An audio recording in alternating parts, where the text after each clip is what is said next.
Hi there, and welcome to today's video, which is how to reference and produce figure legends, mostly for biology students, yeah, but the referencing is generic across all subjects. So my name's Dr. Adil Abbasi, and let's begin today.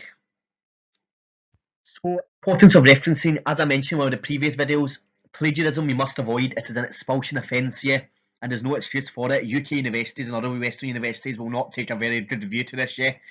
It's also about academic integrity.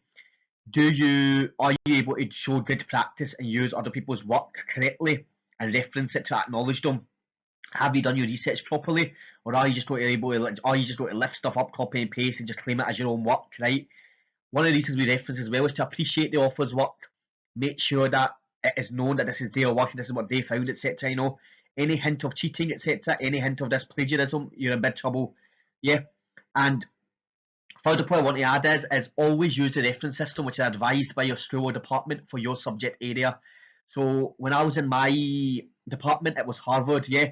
Some might use a different system, some might use a numbering system, others might use APA, etc. But whatever university you're in, whatever department you're in, they'll have their own referencing system that you must use, otherwise you'll lose marks. Yeah. If they say to you use Harvard, use Harvard. If they say to use APA, use APA. Yeah. So types of reference systems. So the Harvard system, this is a system that uses bracketed references in the body of written works. It needs to be formatted with the author's surname and date of publication, right? And you need to have a reference list as well in alphabetical order. Yeah. So I'll give you that example in my next slide because that's the sort of stuff that I use. There's also the MHRA system, which is a numerical system. So you would reference your numbers in text 1, 2, 3, 4, and they would appear in the order of the reference number at the bottom of the list. Then you have the MLA referencing system. This uses for subject that covers languages such as English, but can be used for other humanities-related field.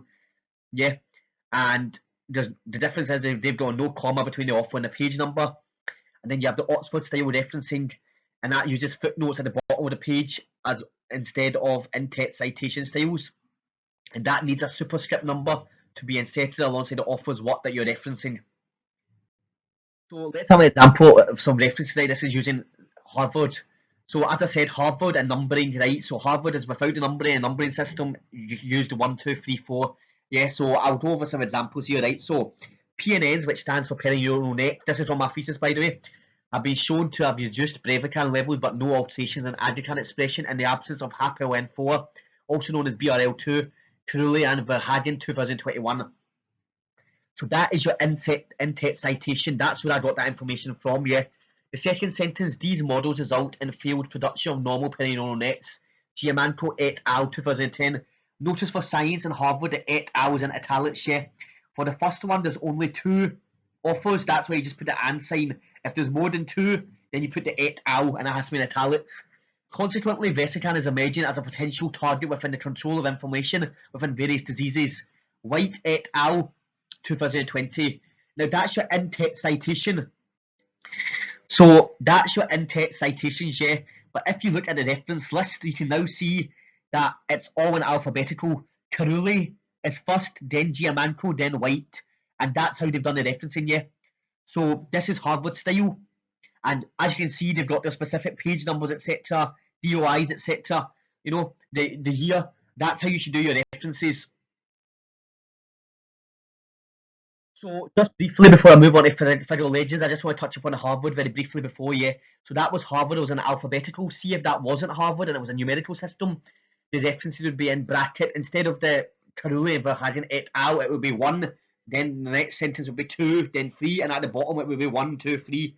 Yeah, that would be your numbering system. But moving on to figure legends right now, so this is out of my thesis, right? So this is an example that I used in my figure, so for one of my results. I can see here you've got the figure title with the figure title in bold, and underneath you've got italics, right? And in the italics I've explained what it is, A, B, C, what they are, etc. And in the figure legend I've got a clear thin DAPE WFA composite. I've given an explanation what the results shown. I've also added in something here extra as well. So there's a graph here which is your statistical analysis, yeah, data quantification, and I've also got n is equal to 12. Right, so that means the number of samples that was used. So statistical analysis was undertaken including t-testing. P is less than 0.05. This is like your t-testing to show whether it's significant or not. For the microscope image, I've also got a times 40 magnification and a scale bar. When you do your figure legends, it is not just enough to have one line. You need to have a title in bold, then in italics with a description of what's going on, what it all means, and then what sort of quantification it's that you've done, for this. It's the same for Western blotting and other techniques, yeah. Just to build on, for another example, if you look here, this is a RNA extraction of mutant colonies of reduced WFA expression. So I did gel electrophoresis. So I've got a title, I've explained what I've done. In italics, gel electrophoresis undertaking 100 volts for 60 minutes on a 1% agarose gel. Then I've explained what the result shows, and I've shown what the bands are representing, It is not just enough to write one or two sentences and say, there you go. You need to explain, have a title, have a figure legend, etc., and explain clearly what everything shows. Otherwise, you're just going to lose marks. It doesn't look very good, to be honest. But that's the end of this video. It's very short today, yeah.